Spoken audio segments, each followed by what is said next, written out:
kemarin 2 minggu yang lalu saya sempat dihubungi dengan Pak Wafi untuk menyampaikan materi tentang teori dan aplikasi sampling. Nah, saya sama seperti Wafi ya, jadi di angkatan 2010. Ini mahasiswa semester berapa ya, kalau boleh tahu ya? Semester 5. Semester 5 ya? Semester 5 dan atasnya mungkin ya. Oh begitu. Ya mungkin ya. Oh iya, yang mengulang ya. Iya. Iya. Sebentar ya, saya share screen dulu.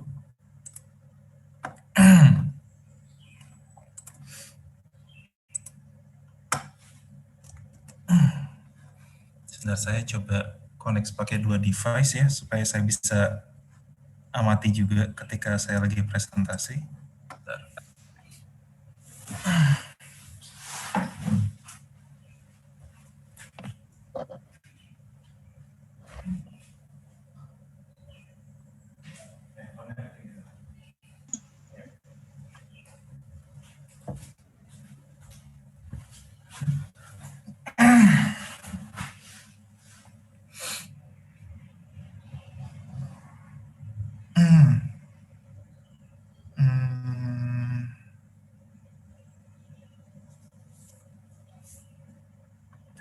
Oke.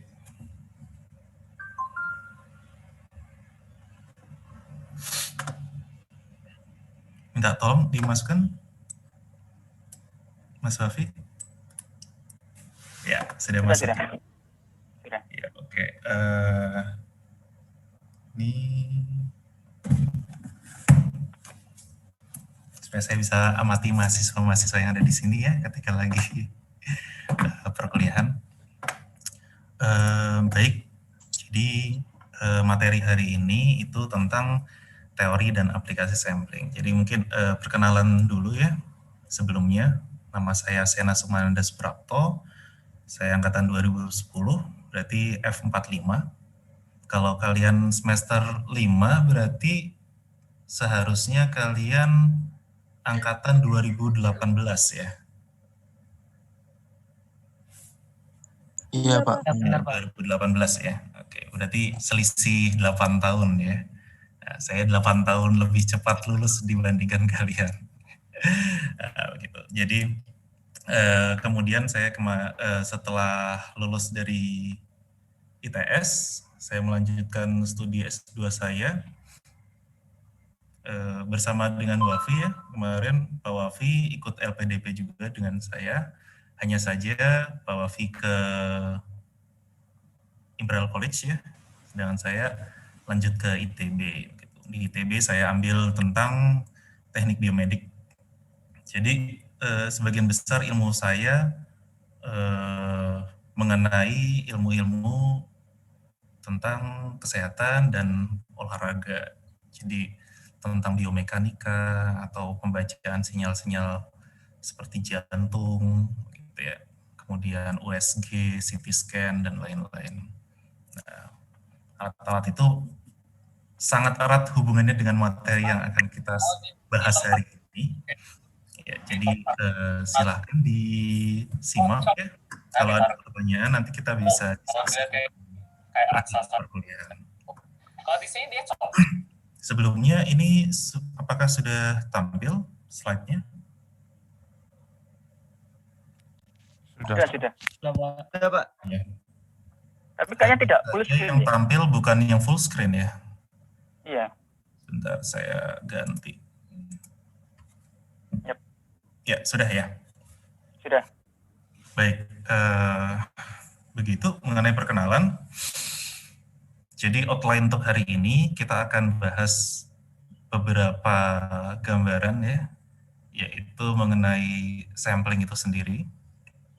Kemudian urgensinya apa untuk melakukan sampling, mengapa sampling itu perlu dilakukan, dan apa saja masalah-masalah dari sampling. Nah, ketika ketemu dengan masalah, kita berusaha ya menghadapinya. Jadi bagaimana cara mengatasi masalah-masalah tersebut, nanti akan kita diskusikan juga. Kemudian yang terakhir, bagaimana cara mengaplikasikan teori sampling. Nah, sampai sini sebelumnya sudah masuk di kelasnya tentang sampling ya. Seharusnya sudah dapat pengantar tentang teori sampling ya. Nah, mungkin saya jelaskan sedikit dari sudut pandang saya ketika di bidang elektronika. Baik, jadi kira-kira seperti ini ya. Jadi kalau kita berbicara tentang sistem pengukuran atau data acquisition atau measurement, nah ini kalau di teknik fisika sangat akrab dengan yang namanya blok diagram ya. Nah, jadi kalau digambarkan blok diagramnya kira-kira bentuknya seperti ini. Jadi ada sinyal yang mau kita ukur, masukkan, kemudian masuk ke dalam sensor, kemudian ada filter. Nah, setelah itu ada ADC, pengolahan sinyal, dan penampil. Nah, posisi dari sampling yang akan kita bahas hari ini, itu posisinya ada di sini ya, ada di ADC, yaitu analog to digital converter. Nah, jadi kalau bisa dikatakan dengan gampang ya, sampling itu kalau bahasa saya pribadi, itu adalah digitalisasi sinyal analog. Jadi mulai dari sinyal continuous, bagaimana kita merubahnya menjadi sinyal diskrit. Ya. Nah, apa tujuannya sampling? Salah satunya adalah agar lebih mudah dimanipulasi. Nah, sekarang bayangkan kalau seandainya kalian diminta untuk memanipulasi sinyal analog. Gitu. Sebelumnya sudah disampaikan ya tentang perbedaan sinyal continuous dan sinyal diskrit ya.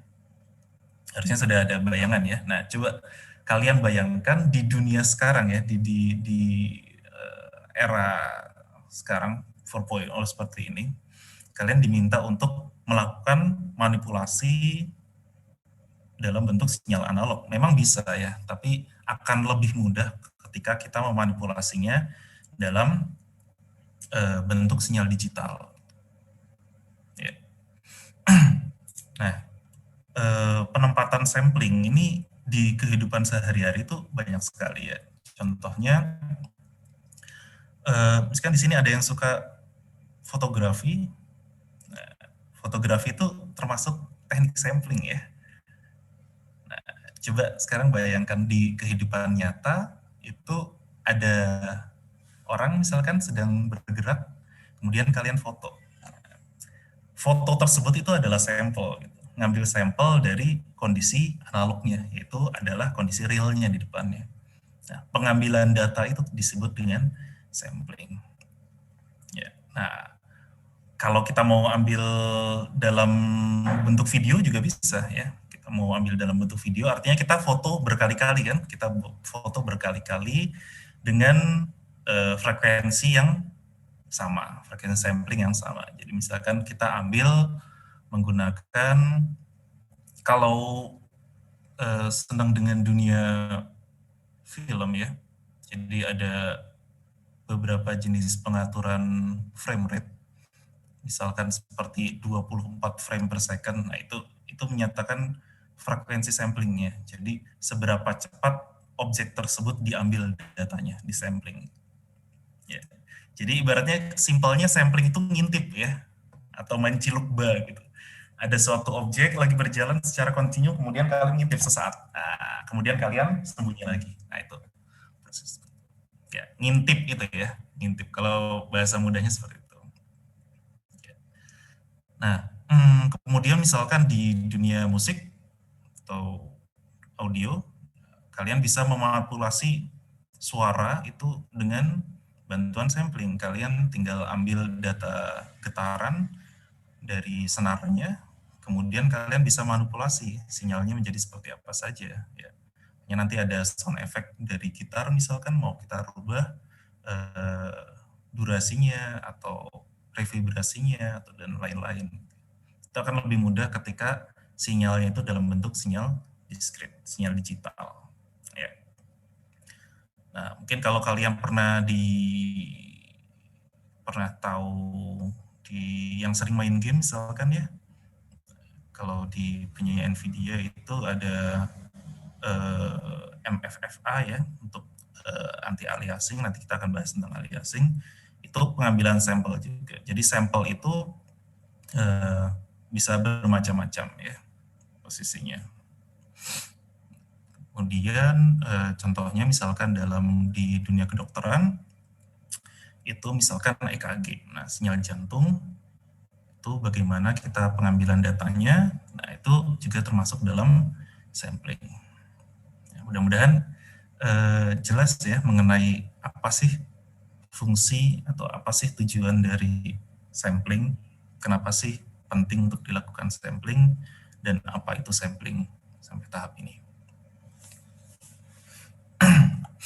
Oke, kita lanjut ke pembahasan selanjutnya di sini tentang, nah ini ya, tentang sampling itu sendiri. Nah, jadi kalau kalian perhatikan di bagian atas ini ada contoh sinyal analog ya. Mungkin kita sebelum bahas yang berat-berat dulu, kita bahas tentang sinyal yang satu dimensi dulu ya, sinyal analog seperti ini. Nah, jika kita punya sinyal seperti ini, kita bisa lakukan sampling. Kalau kita ambilnya jarang-jarang ya, ngambil datanya itu jarang-jarang, maka hasilnya akan menjadi yang sebelah kiri seperti ini. Nah, ini pengambilan datanya dilakukan dengan durasi yang cukup panjang. Ya, pengambilan datanya itu memiliki jeda yang cukup panjang.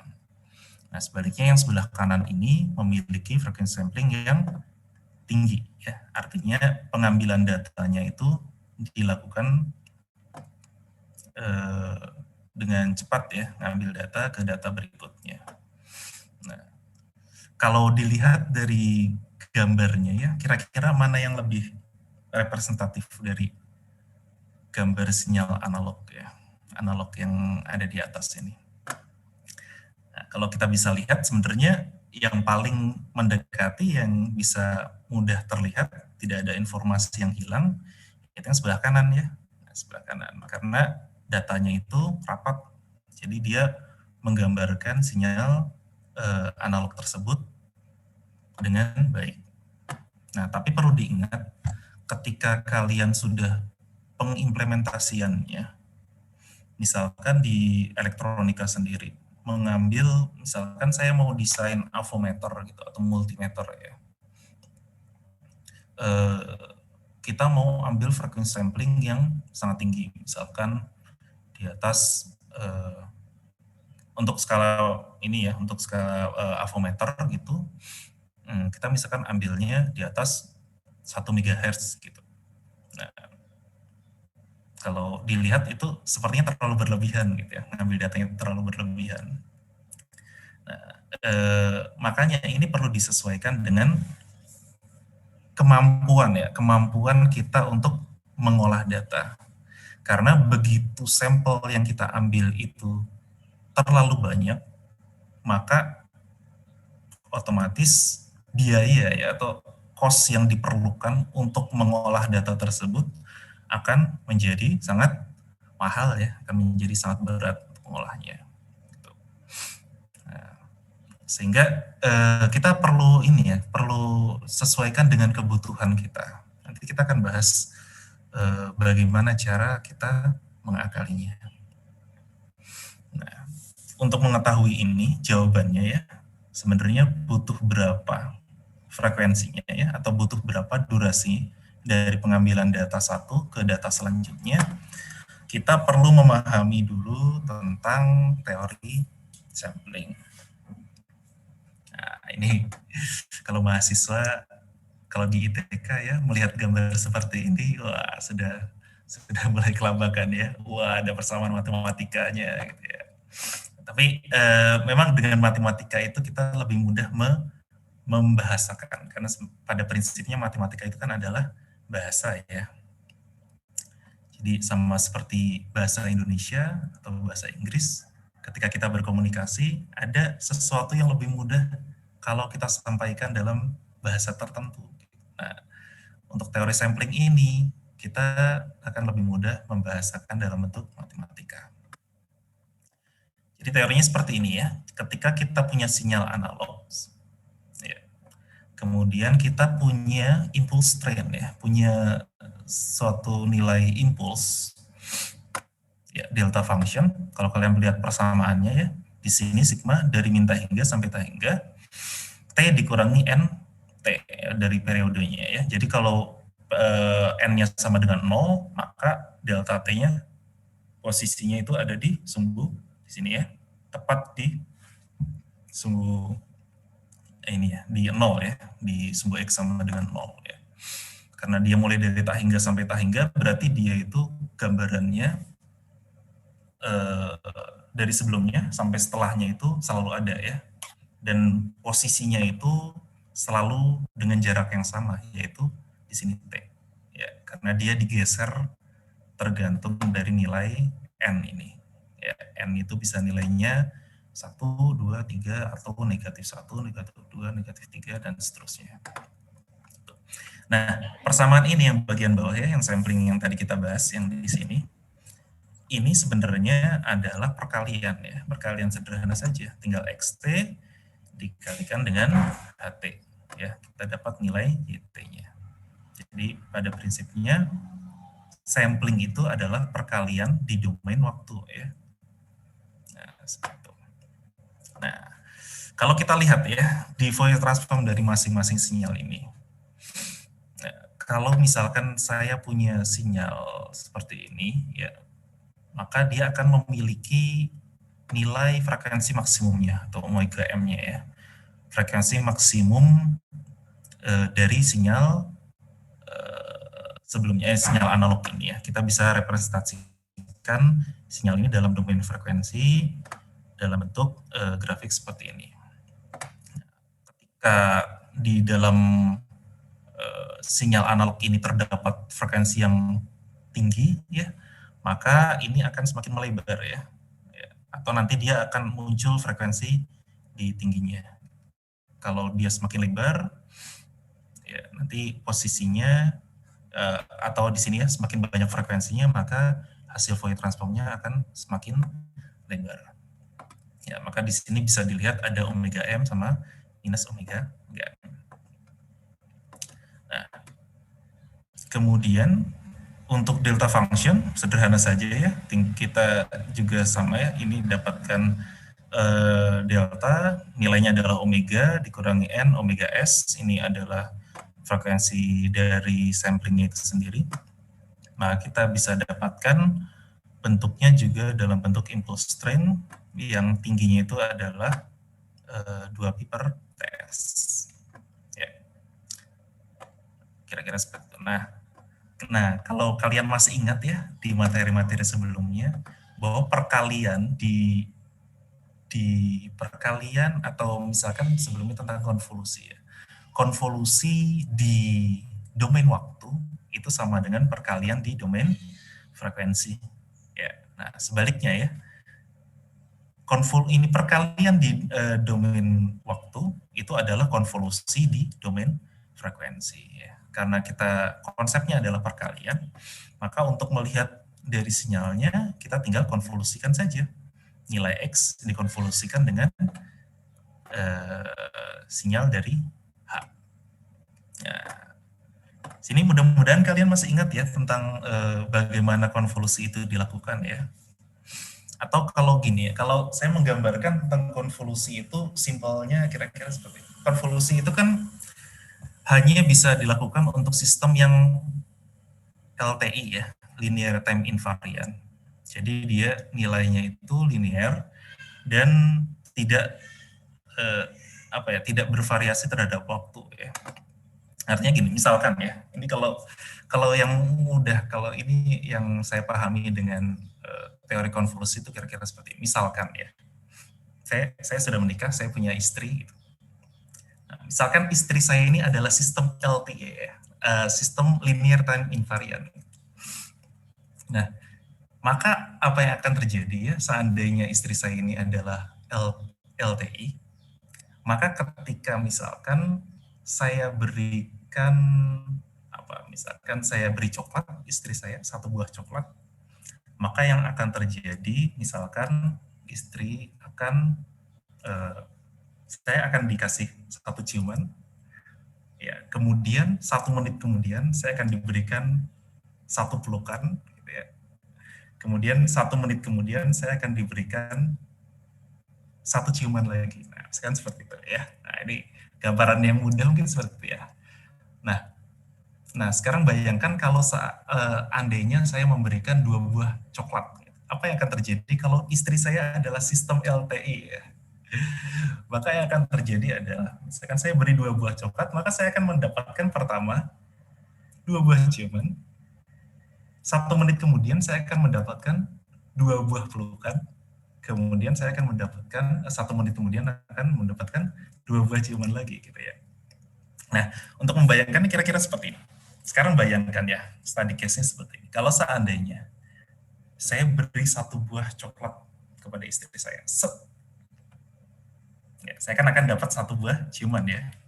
1 menit kemudian ya, pada saat yang sama, saya berikan 1 buah coklat lagi. Nah, apa yang akan terjadi kalau seandainya istri saya adalah sistem yang LTI? Nah, berarti pada saat saya memberi coklat yang kedua ya, pada saat itu saya akan mendapatkan 1 buah ciuman dan 1 buah pelukan. Ya. Kenapa ada pelukannya? Ini adalah imbas dari coklat yang sebelumnya. Gitu. Ya, gitu. Nah, kemudian 1 menit selanjutnya, saya akan mendapatkan 1 buah ciuman gara-gara coklat yang pertama, ya kan? Saya akan mendapatkan 1 buah pelukan di saat yang sama karena coklat yang kedua, ya, seperti itu. Dan pada waktu time selanjutnya, saya akan mendapatkan 1 buah ciuman saja. Itu berdasarkan coklat yang kedua. Jadi gambarannya seperti itu ya. Sistem yang LTI itu dia itu bisa dijumlahkan ketika ketika waktunya itu nggak sama ya. Jadi misalkan saya pada saat itu, kemudian di waktu selanjutnya saya melakukan hal yang sama lagi, maka dia akan terduplikat ya. Dan itu akan bertumpuk nanti. Dia bisa bertumpuk nilainya. Nah, sekarang bayangkan ya, ini ada suatu sinyal yang di sebelah atas ini, kemudian saya mau konvolusikan dengan bentuk yang di bawah ini. Artinya kan sebenarnya kita tinggal menduplikat sinyal yang ada di atas saja ya. Pada saat detik ke 0, bukan pada frekuensi ke 0 ya, dia bentuknya kan seperti ini ya. Nah, pada saat frekuensi omega S, maka dia akan bentuknya sama juga karena dia sistemnya LTI. Dan seterusnya. Yang mudah-mudahan terbayang ya apa yang terjadi di sini ya.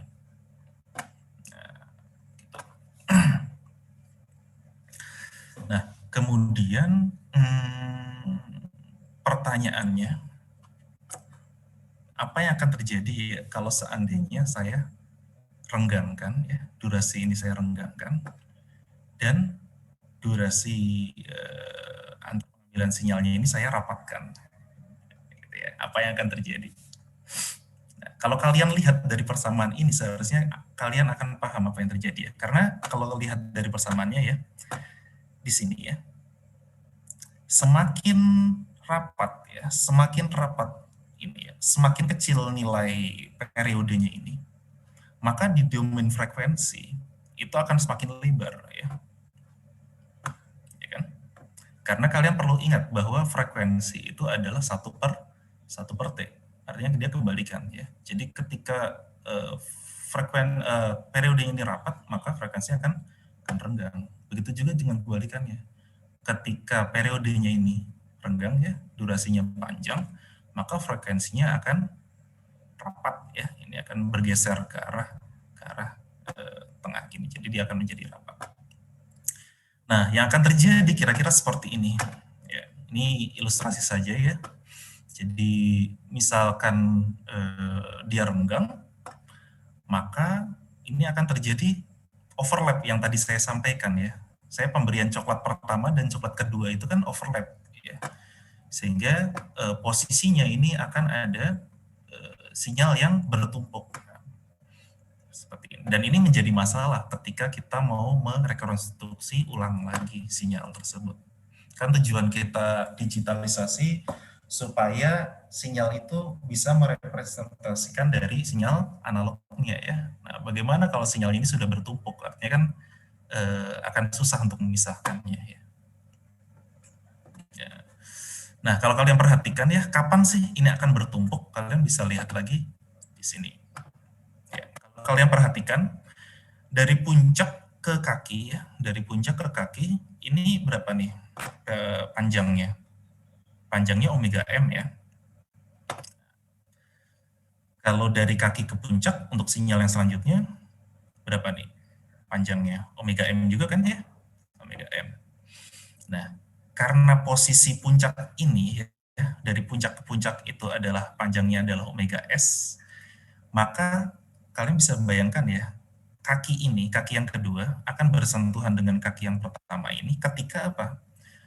Ketika jaraknya ini omega S itu sama dengan omega M ditambah dengan omega M. Ya. Jadi ketika nilai omega S itu sama dengan 2 buah omega M, maka sinyal ini akan berhimpit ya. Kaki dengan kakinya tuh hampir bersentuhan. Hampir bersentuhan. Ya. Nah, sehingga kalau nilai omega S-nya itu lebih kecil daripada 2 omega M, kira-kira yang terjadi seperti ini. Ya. Jarak dari puncak ke puncak ini terlalu dekat. Terlalu dekat. Karena terlalu dekat sehingga dia akan bertumpuk. Nah, sedangkan yang ini ya, kalau dia omega S-nya itu lebih besar daripada 2 omega M, maka akan ada jaraknya di sini ya. Akan ada jaraknya. Dan ketika dia super ya, misalkan saya over di sini, maka jaraknya akan semakin lebar lagi. Untuk rekonstruksinya akan lebih mudah, tapi ingat akan ada cost-nya di balik itu. Kalau berdasarkan yang saya alami ya, pengalaman saya di pengambilan data seperti ini, untuk sinyal-sinyal EKG misalkan ya, EKG itu kan yang saya pelajari memiliki frekuensi maksimum, ya, nilai frekuensinya itu di nilai 200 Hz ya. Jadi paling enggak kita itu ambil sampel EKG itu di 2 kali lipatnya, di 400 Hz. Ya, 400 Hz. Tapi dalam prinsipnya nilai 400 Hz itu kadang kurang ya, karena nanti ada sinyal yang contohnya ini saya bisa gambar-gambar nggak ya di sini ya? Anode saya bisa berikan, ini terlihat nggak ya kalau saya coret seperti ini? Lihat Pak. Ya, oke sebentar. Terlihat Pak.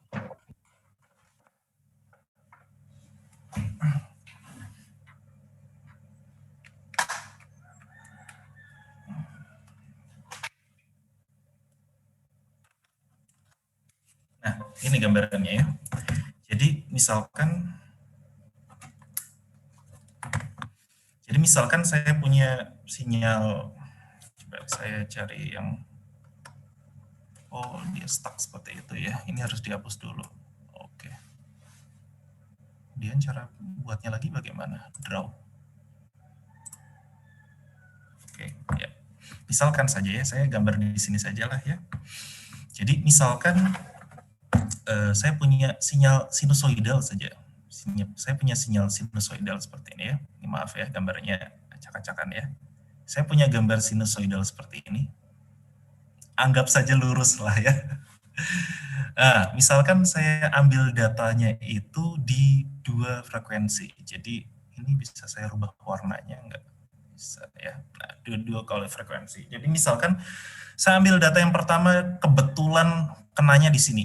Ambil sampelnya ya. Kalau dia 2 kali frekuensi, pengambilan data seharusnya selanjutnya ada di mana? Karena ini periodenya dari sini sampai sini, berarti kan setengahnya ya. Berarti data selanjutnya di sini ya. Ya, ini data pertama di sini, data kedua di sini, data ketiga di mana? Di sini ya. Nah, di sini. Data keempat di mana? Di sini ya. Nah, sebenarnya dia sudah bentuknya itu sudah sinus ya. Kalau kalian perhatikan ya. Jadi tinggi ini, kemudian dia sudah terlihatan ke bawah di sini. Kemudian di sini sudah naik lagi, di sini sudah ke bawah lagi. Kelihatan sudah sinus ya.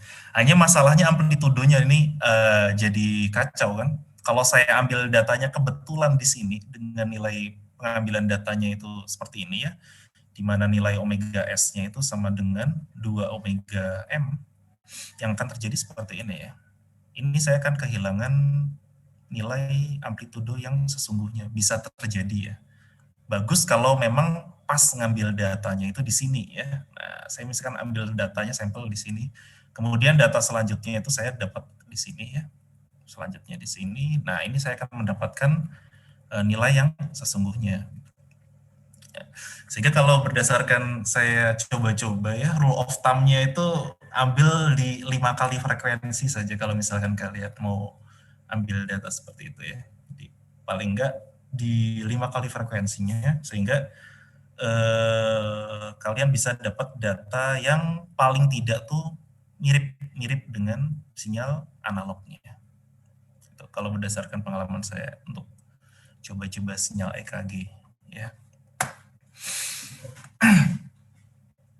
Oke, kemudian hapusnya gimana? Oke. Ya, begitu ya.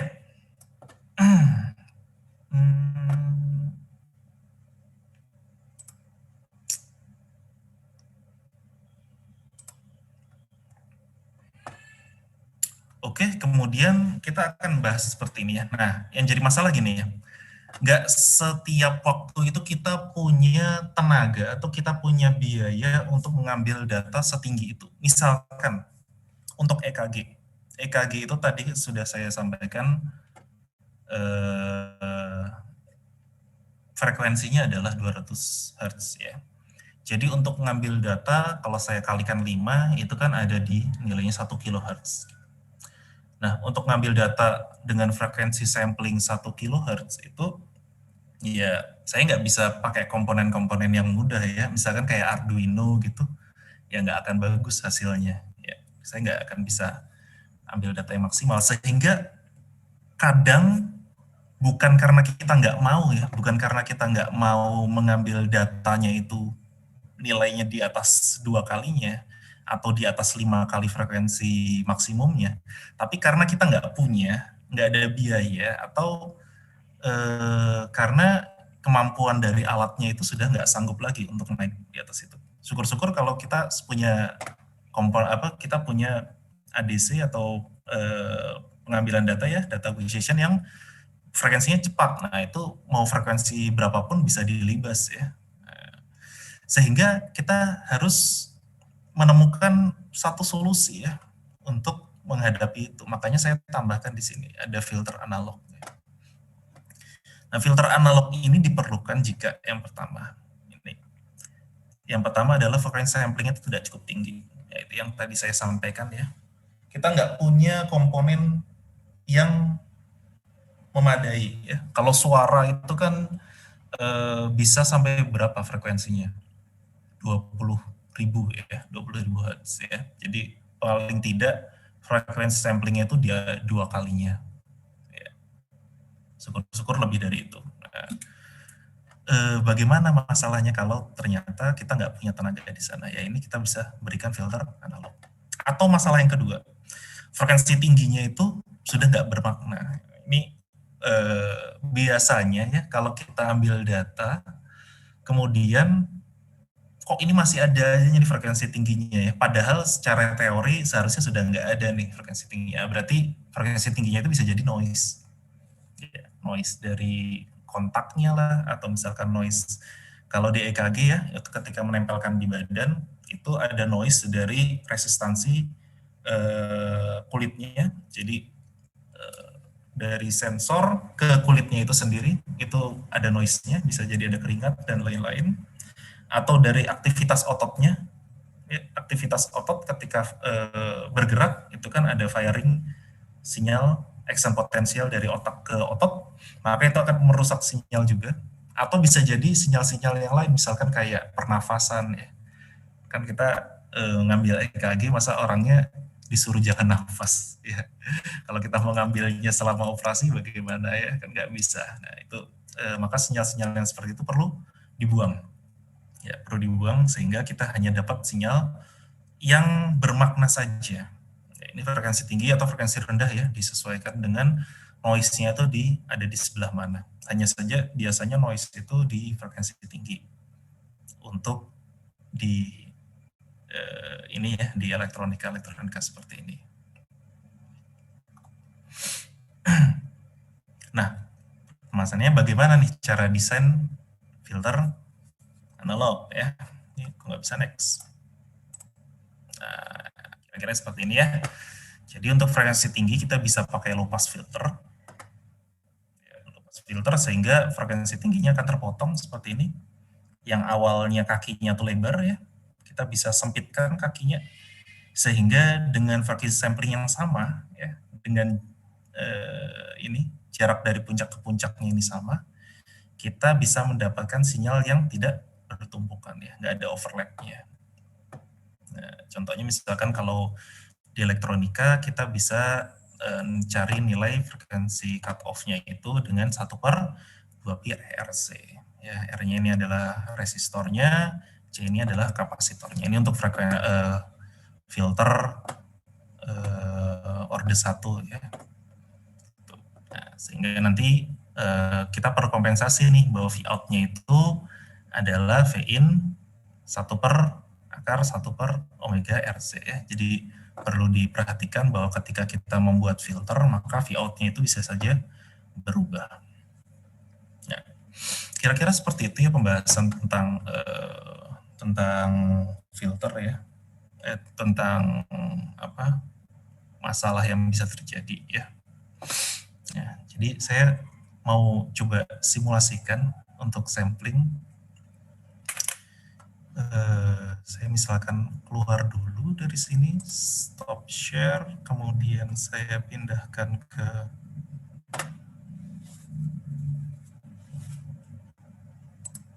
share screen,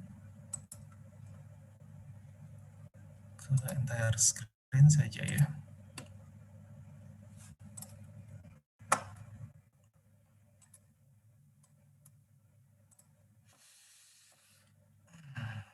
Oke, simpel saja ya. Misalkan saya mau ambil data menggunakan Arduino ya. Mungkin kalau kalian di perkuliahan sudah sering pakai MATLAB, nah, kalau di saya frekuensi samplingnya pakai Arduino saja cukup ya. Sebentar saya siapkan dulu, kita pakai Arduino. Dan saya mau tahu pengambilan data sinyal analog saja. Ya, misalkan kita mau dapat pembacaan, oke, sebentar ya.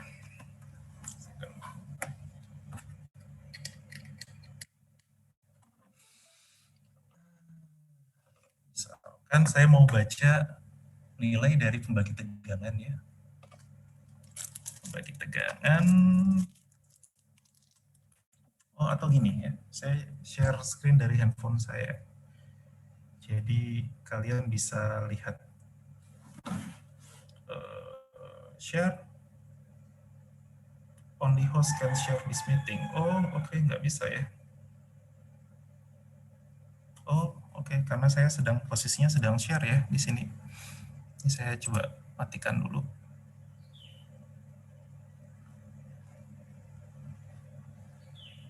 Ini zoomnya nggak bisa 2 ya share screen-nya ya. Gimana caranya? Stop share. Only host can share this meeting. Oke, saya posisinya handphonenya nggak host ya. Bisa saya buat ke host yang mana aja nah? Yang dari handphone. Apa namanya? Saya cuma ada Spratun ya? Iya, ada 2. Oke, sudah ke host. Siap. Oke, saya pakai kamera saja ya.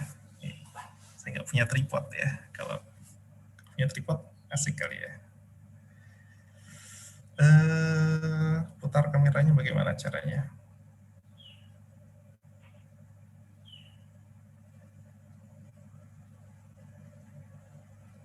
Ini kan untuk selfie. Deh. Iya, selfie ya. Putar kameranya bagaimana caranya?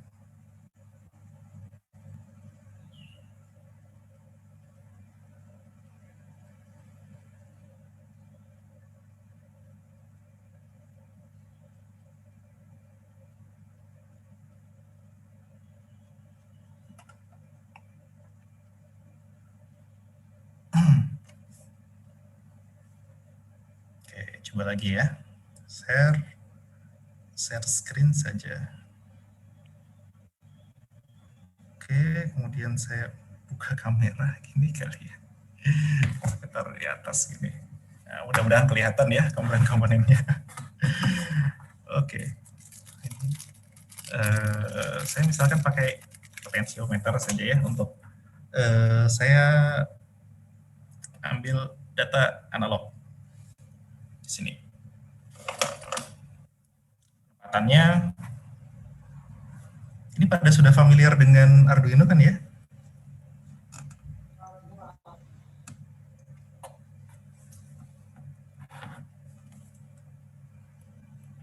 Ya, penempatannya saya buat pembagi tegangan sehingga sinyal yang ada di kabel yang warna ungu ini, ya, sinyal yang ada di kabel warna ungu ini dia memiliki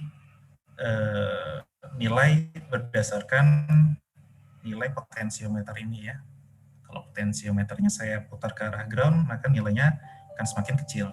Kalau saya putar ke arah tegangan yang warna di kabel putih ini, kabel putih adalah nilainya 5 volt, maka nilainya akan semakin besar. Ya. Nah, ini saya tancapkan di kaki analog. Nah, ini kalau seandainya saya cek, share screen-nya bisa 2 nggak zoom-nya, Bu Afi?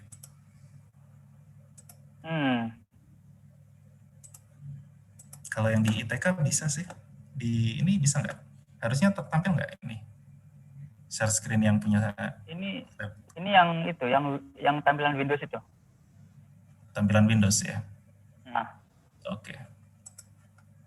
Berarti komputer sudah masuk ya.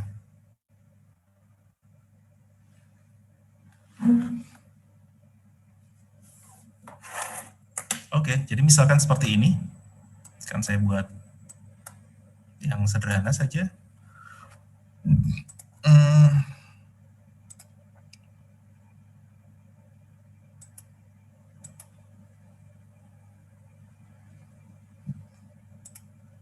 Oke, jadi misalkan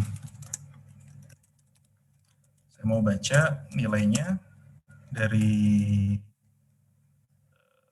pinnya, kemudian saya mau tampilkan ya.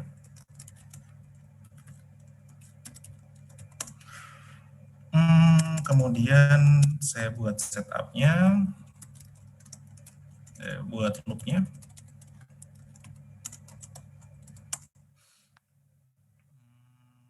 Sederhana dulu saja ya. Apapun datanya saya tampilkan ya. Dan dari analog read yang baca kaki ADC-nya, karena saya pasang dia di kaki A0, saya pasang dia A0 ya. Begini ya, kita coba dulu program yang sangat sederhana ini. Arduino Uno port 6 upload.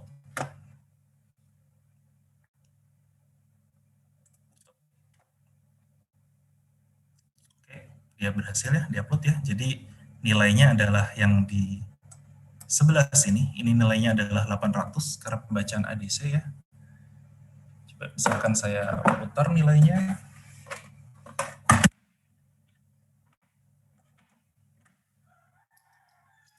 Kalau saya putar ke arah ground, seharusnya dia akan semakin kecil. Oh, ini jadi semakin besar ya.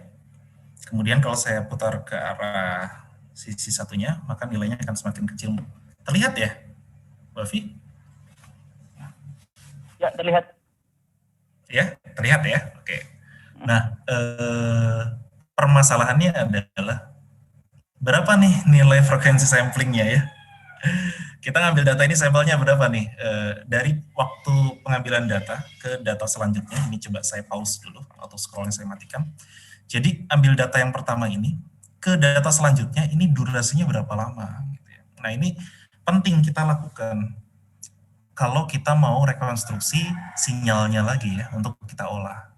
Karena begitu frame-nya ini begitu pengambilan datanya kita nggak tahu durasinya berapa, nanti sinyalnya akan bisa berbeda ya. Kalau kalian pernah main game misalkan ya, Kalau kalian pernah main game, kemudian misalkan GPU kalian nggak kuat, ya, frame rate kalian kan akan ngedrop ya.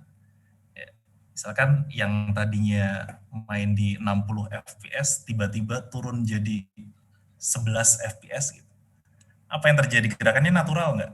Kan nggak ya. Gerakannya jadi patah ya, patah-patah ya. Kemudian waktu tiba-tiba dia naik lagi jadi 60, maka nanti gerakannya semakin kacau.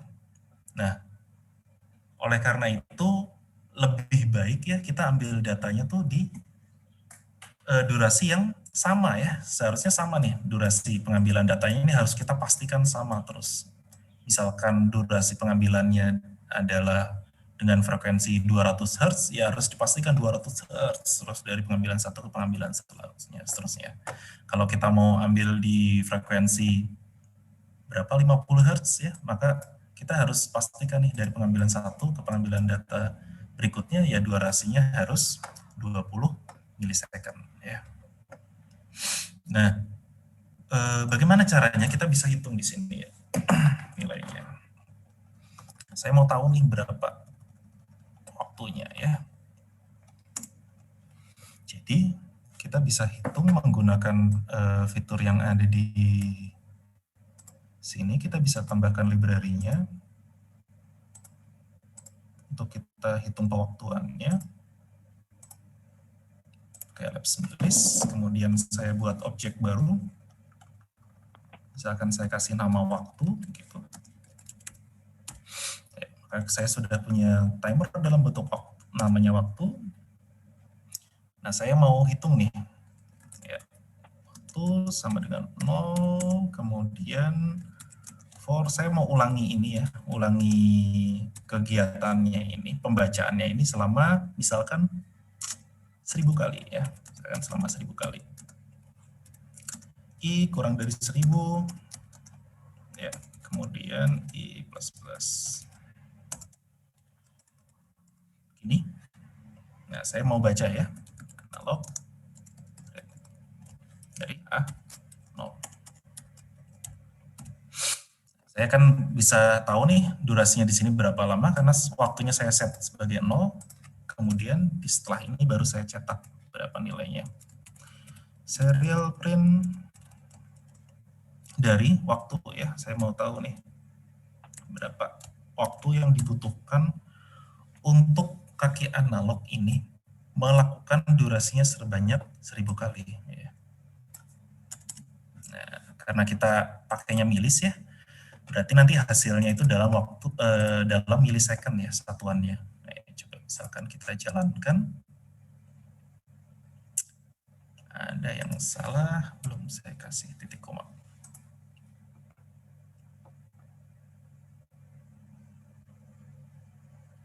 Nah, coba kita lihat.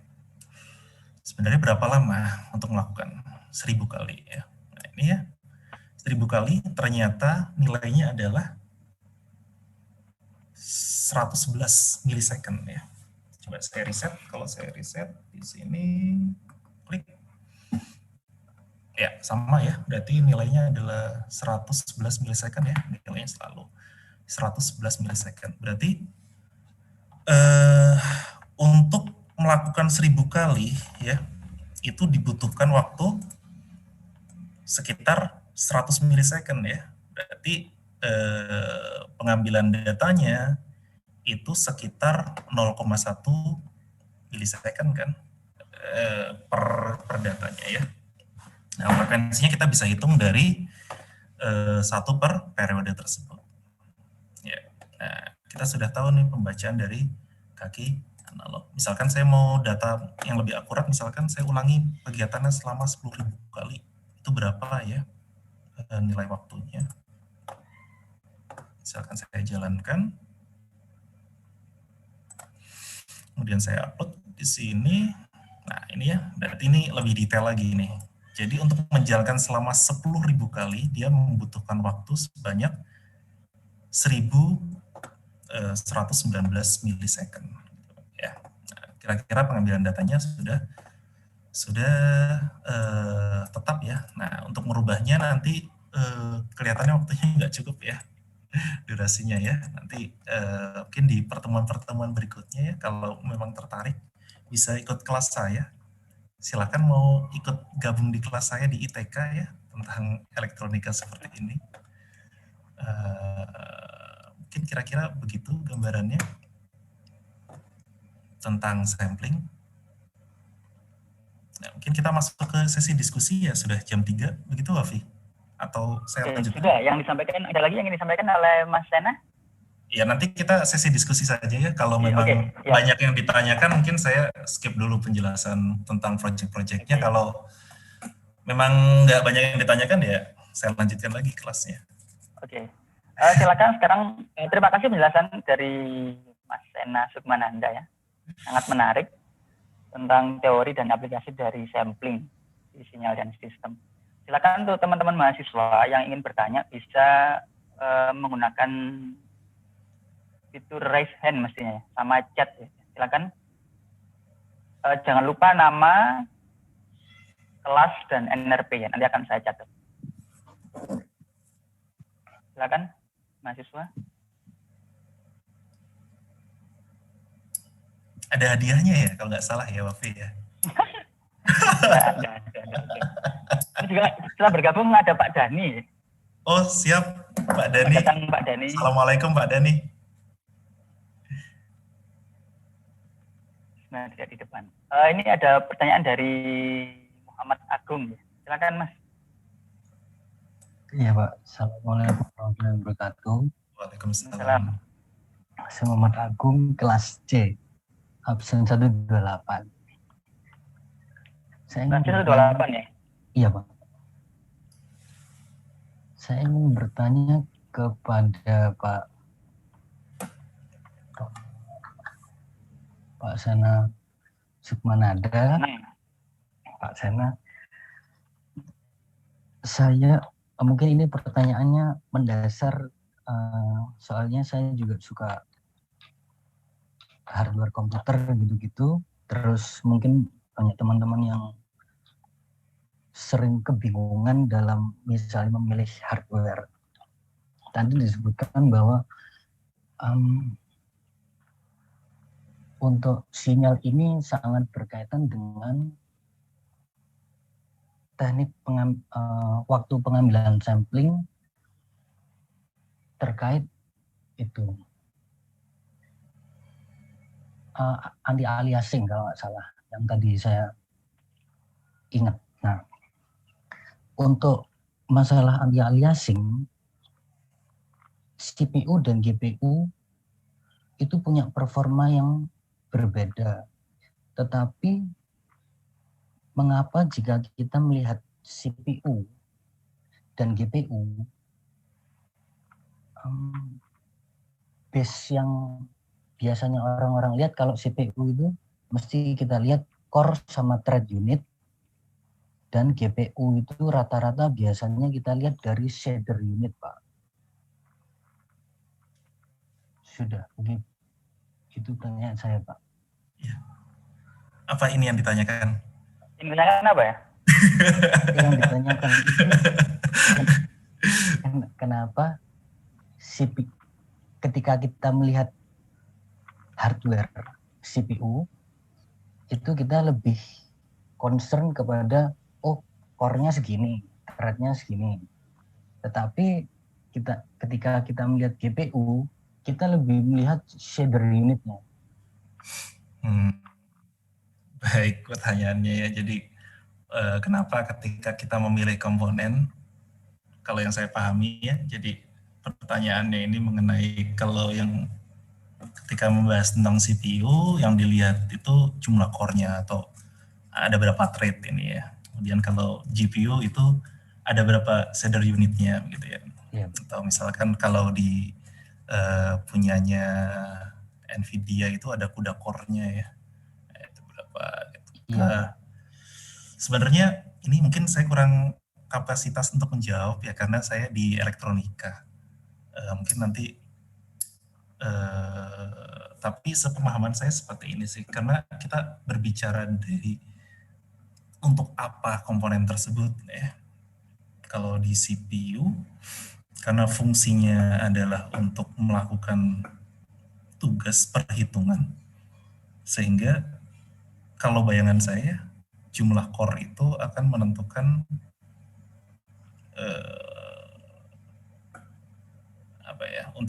jumlah core itu akan menentukan tentang pembagian kerja dari CPU tersebut ya. Tapi kembali lagi ke aplikasi yang mau kita gunakan apa ya? Apakah aplikasi yang mau kita gunakan itu bisa memanfaatkan seluruh thread-nya kah? Atau dia hanya fokus di satu buah CPU saja gitu. Nah, kalau di GPU karena fungsinya adalah pengulangan ya, kalau GPU itu kan sifatnya dia lebih apa ya? Bukan pekerjaan yang kompleks ya, dia tuh pekerjaan yang berulang ya, pekerjaan yang berulang. Jadi untuk mengerjakan penampilan ini pixel-pixel misalkan di layar monitor kalian yang kalian lagi jalankan, kalau di laptop yang saya gunakan, kalau kalian bisa cek di komputer kalian masing-masing, misalkan di sini saya pakai 1920 kali 1080 ya. Artinya apa sih? Artinya ada sekian banyak ya, ada horizontalnya ini ada 1920 pixel, dan vertikalnya ini ada 1080 pixel, yang itu akan dijalankan oleh GPU untuk ngedrive masing-masing pixelnya. Sehingga untuk pekerjaan seperti itu yang dilihat ya bukan, kalau saya pribadi ya, yang bukan berapa ininya ya, bukan berapa core-nya ya, karena pekerjaannya relatif bukan yang bervariasi gitu. Kalau di alunya ya, arithmetic logic unitnya kan berarti hanya melakukan hal yang sama gitu kan. Contohnya misalkan untuk pengambilan data mining, atau misalkan untuk kemarin tuh yang sempat viral tuh apa ya, cryptocurrency begitu kan, itu kan pakai GPU ya, karena dia tuh melakukan perhitungan yang begitu berulang-ulang gitu. Ya. Mungkin gitu, tapi mungkin saya jawabannya kurang kapasitas untuk menjawabnya ya. Mudah-mudahan memuaskan. Iya Pak, terima kasih Pak. Pak Sena. Iya. Oke, yang kedua Andriza.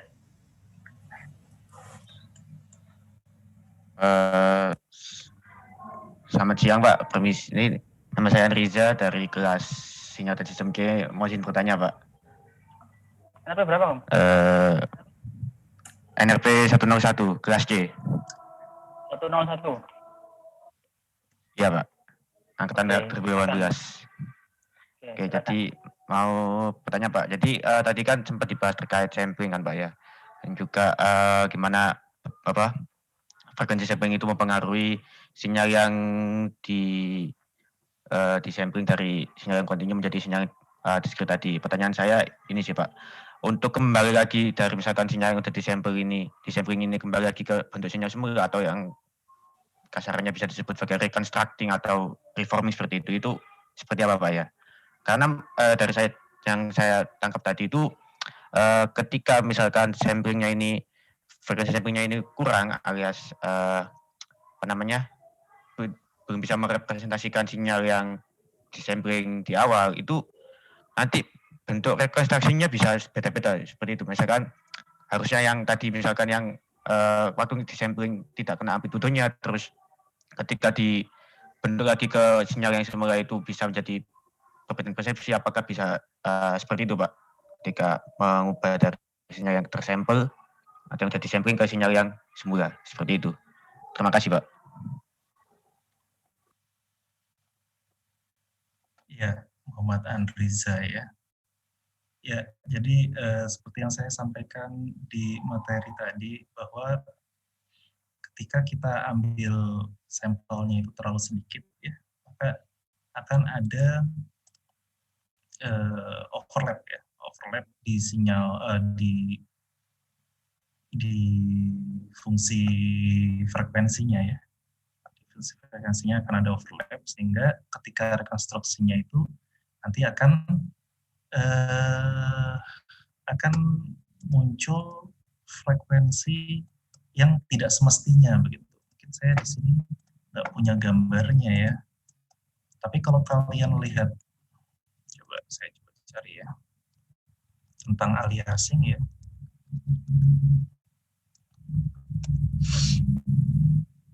Nah, mungkin ini cukup representatif untuk saya bahas. Coba saya share lagi.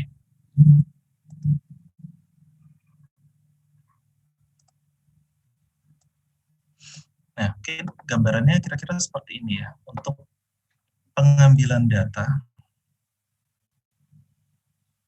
open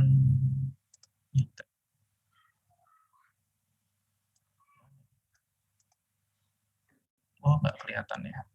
Oke, ya.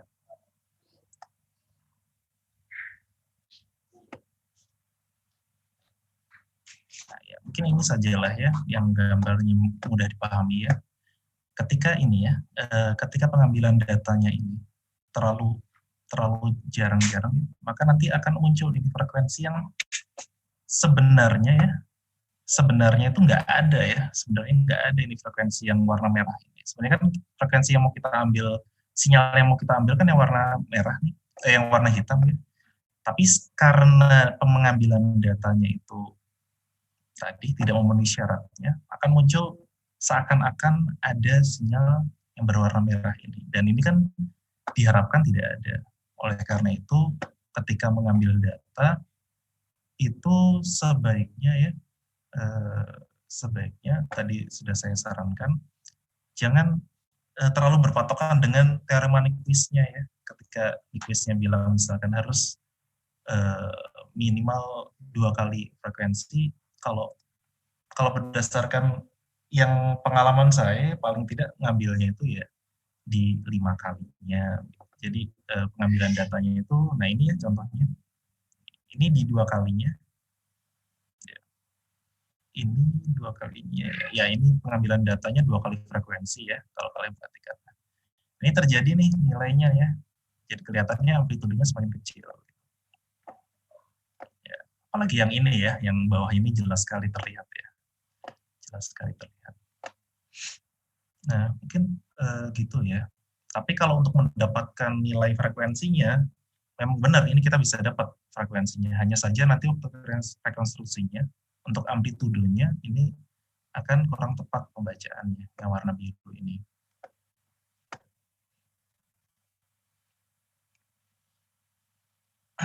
Begitu, mudah-mudahan menjawab ya.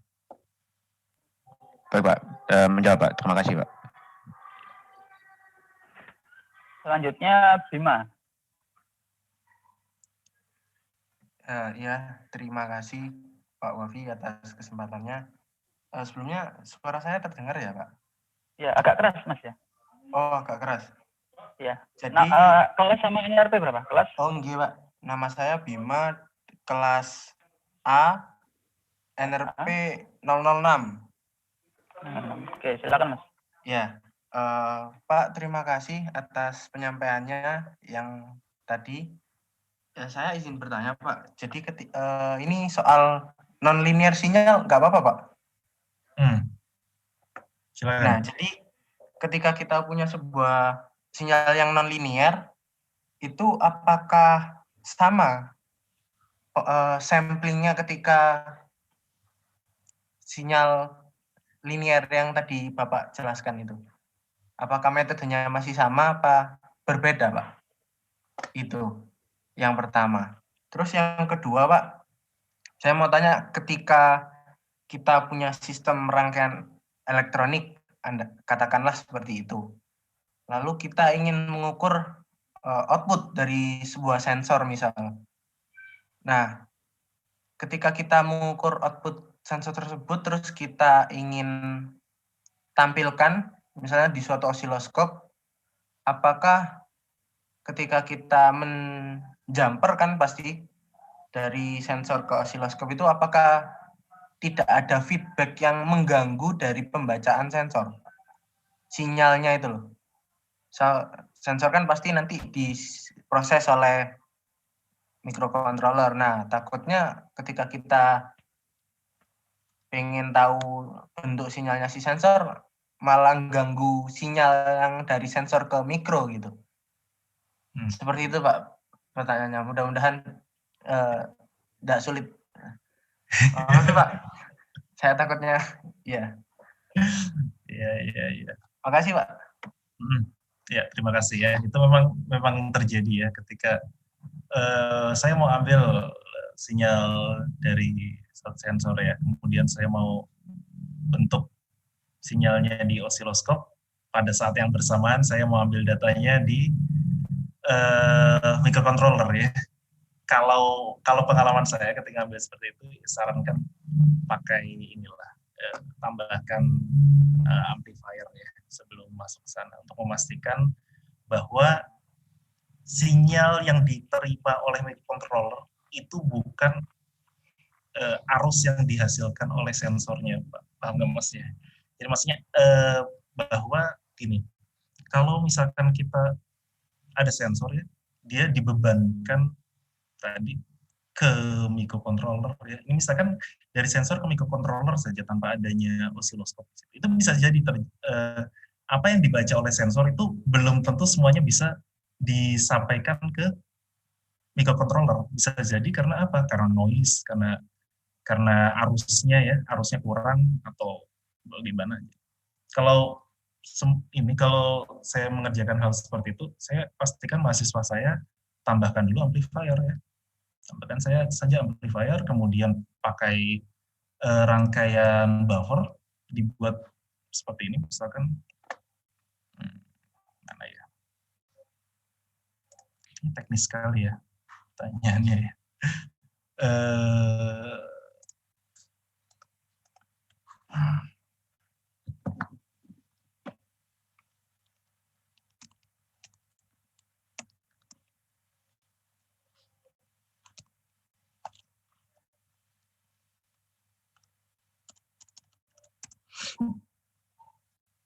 Nah, buat seperti ini saja ya. Kalau saran saya, ya, tambahkan amplifier, tambahkan OM ya. Kemudian susun seperti ini saja. Ya, sehingga arus yang kalian terima itu bukan arus dari sensornya ya, tapi arus dari OM-nya. Terlihat nggak layar saya? Terlihat ya? Terlihat Pak. Jadi OM-nya ini hanya menerima sinyal dalam bentuk tegangan. Ya, dia mereplika lagi tegangan keluarannya dalam bentuk Vout. Ya, sehingga lebih aman nih ketika ada beban nih. Contohnya misalkan seperti ini ya. Kalian mau buat sensor yang tadi saya gambar nih, pembagi tegangan. Kalau kalian langsung sambungkan ke beban, ini pembacaannya akan berbeda. Kenapa?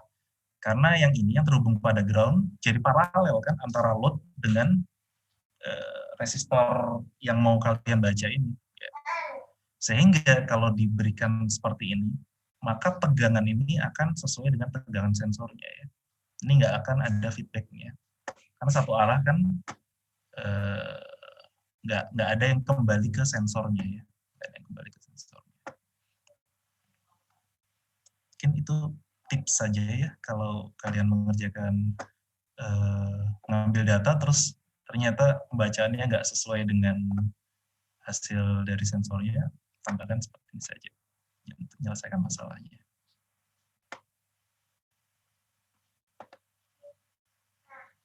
Oke, begitu kira-kira. Tadi pertanyaan yang pertama apa ya? Sebentar, saya mau jadi bahas yang kedua. Ya Pak, terima kasih yang jawabannya untuk pertanyaan kedua. Yang pertanyaan pertama itu yang soal metode sampling tapi untuk non-linear Pak. Oh iya, untuk non-linear ya. Sistemnya nggak LTE begitu. Contohnya apa yang nggak non-linear misalkan? Misalkan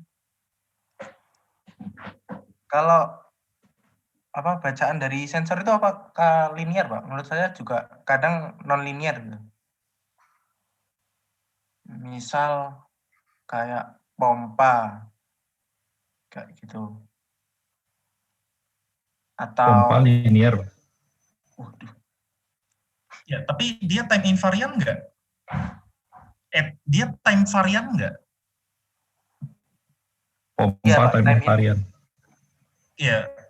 pasti dia masih time invariant kan ya, harusnya nggak masalah ya. Oh gitu ya. Yang jadi masalah kalau dia itu yang tadi saya sampaikan nggak bisa dikonvolusikan ya. Kalau sinyalnya itu nggak time invariant, berarti kan kalau saya ambil sekarang sama nanti dengan hal yang sama itu kan berbeda ya pembacaannya. Ada variasi ketika terjadi pergeseran waktunya. Ya. Jadi kalau seharusnya nggak masalah. Data dari makhluk hidup biasanya non linear. Diambil hari ini sama besok nggak sama. Betul. Nah itu makanya saya tadi sampaikan. Maaf tadi siapa Pak Dani ya? Yang jawab. Ya, Pak Dani tadi. Pak Dani, oh, maaf Pak, saya kira mahasiswa Pak. Saya sambil share screen. Iya, jadi misalkan data dari makhluk hidup yang tadi saya sampaikan, misalkan istri saya itu linear time invariant kan tadi. Kalau saya kasih coklat sekarang, misalkan saya dapat 1 pelukan. Besok saya kasih 2 coklat, ya saya dapat 2 pelukan begitu ya. Ya kalau seperti itu kan mudah untuk diambil samplingnya. Permasalahannya itu kalau sistemnya itu nggak time invariant. Contohnya 17 tahun ke atas susah dipahami. Gitu Pak, ya. Anak-anak juga Pak. Saya juga nggak paham nggak Pak, saya Pak. Iya, anak-anak umur saya Pak masih 1,5 tahun itu nggak bisa diprediksi Pak.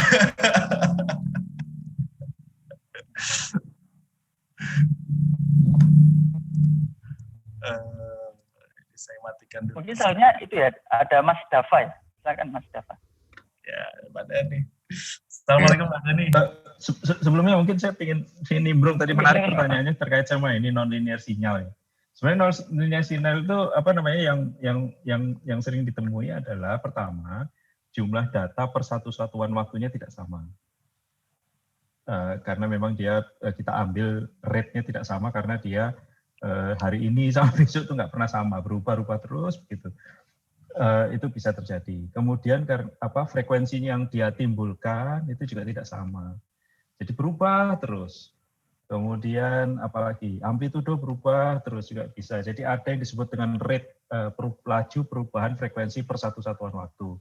Laju perubahan amplitudo per satu satuan waktu. Laju perubahan fasa per satu satuan waktu. Lah itu semua kontributor. Ada yang hanya amplitudonya saja yang berubah-ubah tapi frekuensinya tetap. Ada yang frekuensinya berubah-ubah secara waktu, amplitudo tetap. Ada yang gabungan semuanya, fasanya berubah, amplitudo berubah, fasanya juga berubah sepanjang waktu. Nah, bagaimana samplingnya?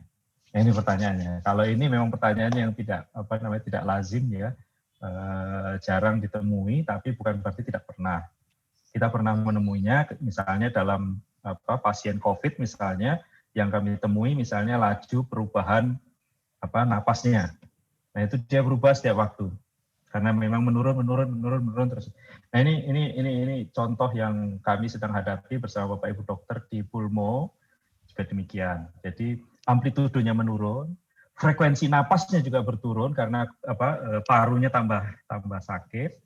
Kemudian fasanya juga berubah-ubah. Jadi kayak kalau kita bernapas kan masuk udara, keluar udara itu kan fasa ya. Masuk, fasa keluar, fasa masuk, fasa keluar. Nah itu kadang-kadang dia karena masuknya saja nggak genep, karena sesek, kan parunya rusak ya karena COVID-nya itu. Dia masuk satu kali belum ini sudah nyoba masuk lagi karena nggak cukup udaranya gitu, nggak cukup mengembang parunya. Nah, jadi fasanya masuk, berhenti, terus masuk lagi, baru keluar. Tapi itu belum satu siklus pernapasan, sehingga fasanya berubah. Nah, yang seperti ini bagaimana samplingnya? Akhirnya yang kami lakukan, ya namanya itu tadi Pak Sena sudah menjelaskan, kita perbanyak saja samplingnya, gitu. Yang non-linear tadi itu. Jadi istilahnya itu oversampling, gitu. Tapi akibatnya filternya tadi jadi jarang-jarang gitu. Nah itu nanti kemudian kita disisipi di tengah dengan interpolasi, ekstrapolasi nanti. Tapi itu nanti bahasannya nanti lainnya. Kalau ada yang tertarik di sistem-sistem yang tidak linear, biasanya sistem biologi. Tapi tidak mudah memang untuk menyampling, biasanya kalau pakai bom atom gitu ya, semua masalah bisa diselesaikan.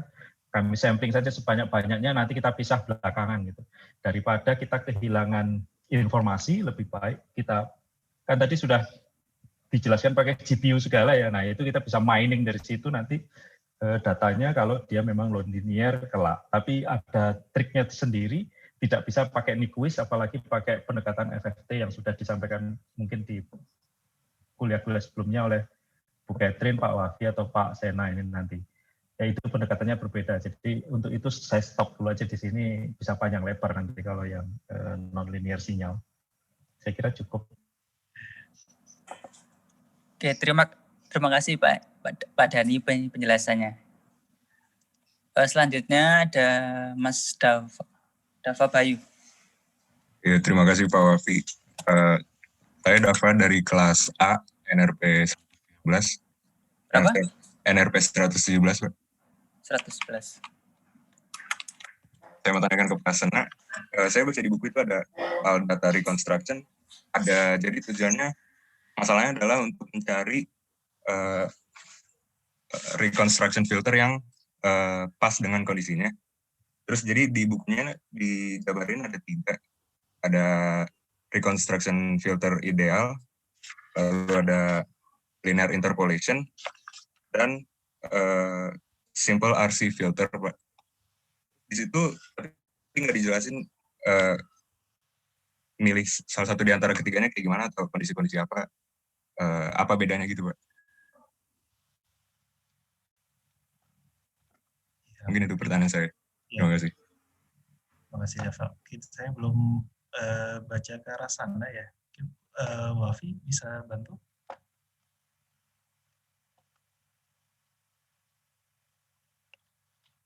Halo, Wafi?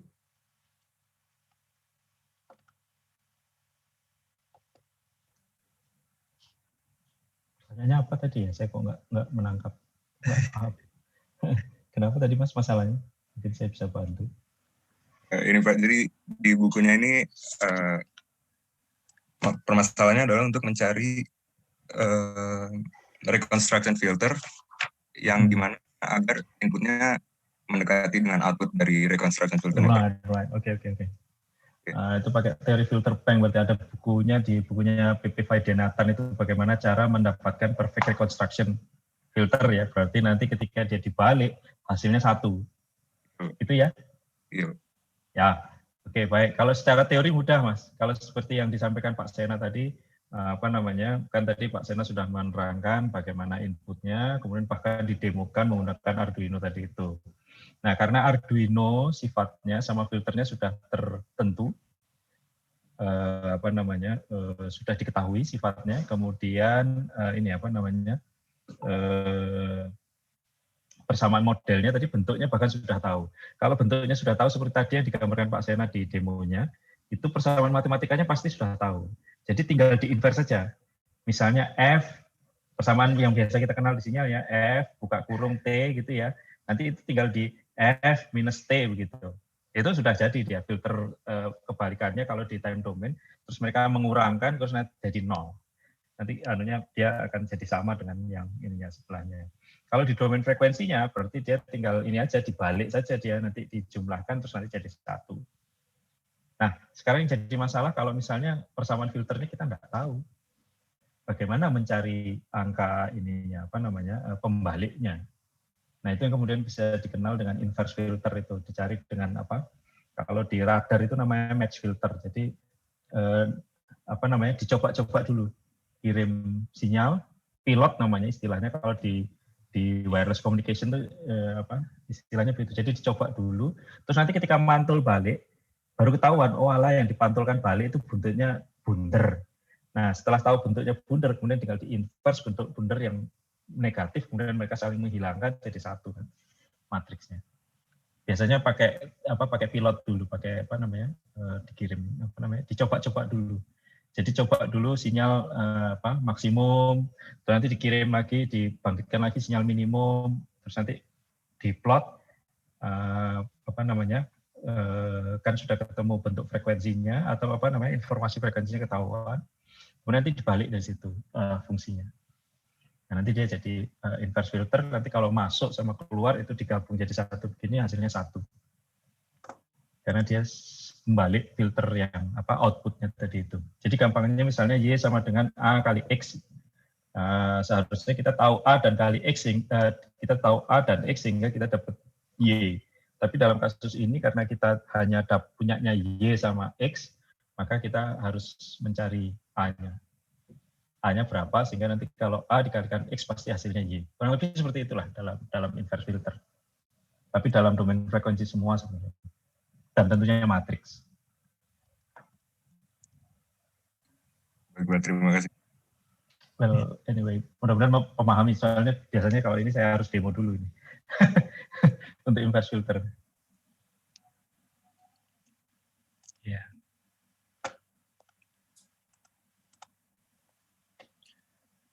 Oke, mohon maaf tadi ya AFK sebentar. Oh iya. Ada lagi yang ingin bertanya?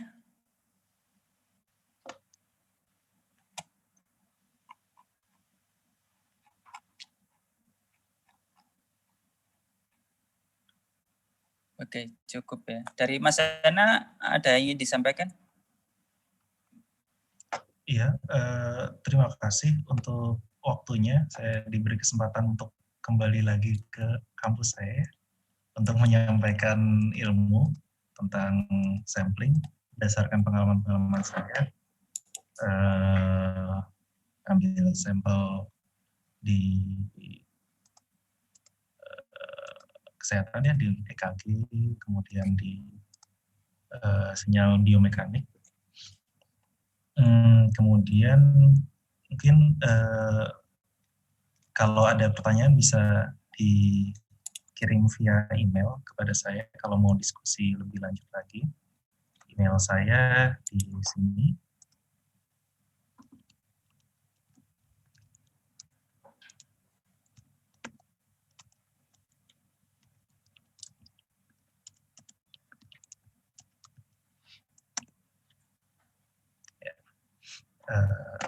Nanti kita bisa diskusi lebih lanjut lagi. Mungkin kira-kira begitu, Wafi?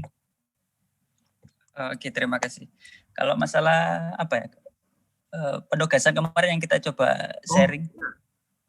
Nah, ini kemarin Wafi minta ada penugasan dari saya ya. Jadi saya mikir apa kasih tugas ya, Mas ITS ya. Jadi kemarin saya ngobrol dengan Pak Wafi, kita sepakat untuk mahasiswa diminta untuk buat paper review ya dari salah satu topik yang mungkin Anda tertarik. Ini sudah semester 5, seharusnya sudah dekat dengan tugas akhir kan, dan sudah ada pembidangan. Jadi mungkin bisa sekalian bantu untuk cari literaturnya. Mungkin kemarin lebih itu ya, biar spesifik ke materi sampling kali ya. Ya betul, kemarin kita batasi untuk materi sampling ya. Jadi dibahas tentang sampling dari masing-masing paper tersebut. Ya, misalkan kalian ambil topik tentang EKG begitu, kemudian bagaimana teknik samplingnya, atau misalkan tentang frekuensi yang digunakan atau apa. Nah, dibandingkan dari satu paper ke paper yang lain di dalam satu topik yang sama. Minimal 5 ya. Kemarin kita sepakatnya begitu. Yep, boleh silakan. Iya. Mungkin dari Pak Dhani, ada yang disampaikan Pak? Nggak ada, sebagai saya cuma nebeng aja ini. Nggak ada. Nanti saya punya waktu sendiri. Kemarin juga saya sudah memberikan tugas tambahan sebenarnya. Jadi desain filter IIR, tapi cuman kayaknya belum ada yang memenuhi. Yang ngirim banyak, tapi saya minta ada kata kunci utamanya di situ kestabilan, tapi kayaknya belum ada yang bisa membuktikan kestabilannya. Nah sebenarnya inverse, kalau misalnya kemarin ada yang bisa membuktikan kestabilannya, dan itu pasti matriks, sebenarnya tadi pertanyaannya gampang sekali jawabnya. Ketika misalnya ditanya bagaimana caranya mendapatkan filter inverse tadi itu, ya tinggal kayak matriks itu terus di inverse kan sudah jadi sebenarnya. Okay. Tapi kalau misalnya saya nggak ada tambahan, saya terima kasih sekali sudah dibantu Pak Sena ini. Iya, terima kasih Pak Denny. Kemarin sebetulnya mau ngundang Mas Fafa juga, cuman beliau sepertinya keberatan. Oh begitu. Mas Fafa kemarin ke lab. Terus Bisa untuk bayar ya.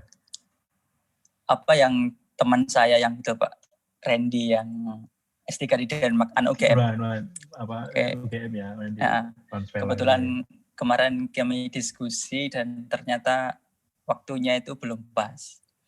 Sehingga beliau belum bisa sharing. Akhirnya saya limpahkan ke, insya Allah nanti hari Selasa juga ada guest lecture dari mahasiswa alumni TF sedang S2 di Cina. Nah, kita akan membahas di computer vision. Ya, aplikasinya. Dia juga ada beberapa project yang sudah dikerjakan. Nanti akan banyak sharing di sana. Di filter juga. Itu insya Allah hari Selasa jam 9. Nanti link menyusul. Pak Andi tuh bisa juga diminta. Kan dia juga belajar computer vision juga. Disertasinya? Ada waktu. Tapi kalau misalnya ada waktu. Saya pikir cukup ya untuk kuliah sinyal pada siang hari ini. Saya ucapkan banyak terima kasih kepada Pak Sena Sukmananda Suprapto dari TK. Kemudian dari Pak Dani juga yang sudah hadir, Bu Catherine, dan teman-teman mahasiswa. Penugasan detailnya nanti akan saya share di MyITS Classroom dan juga akan saya share di grup WA. Terima kasih banyak. Saya juga mengundur diri. Saya mohon maaf jika ada salah. Terima kasih. Wassalamualaikum warahmatullahi wabarakatuh. Waalaikumsalam. Terima kasih banyak Pak Sena. Terima kasih Sena. Ya, sama-sama Pak Denny. Mungkin berikutnya lebih banyak demo hardware-nya itu menarik sekali itu. Kita belum pernah itu. Saya lemah di hardware. Iya. Saya banyak di hardware-nya malah Pak. Iya. Di elektro apalagi dulu sama Butati pasti banyak di hardware. Iya. Iya, matur nuwun Pak Sena. Saya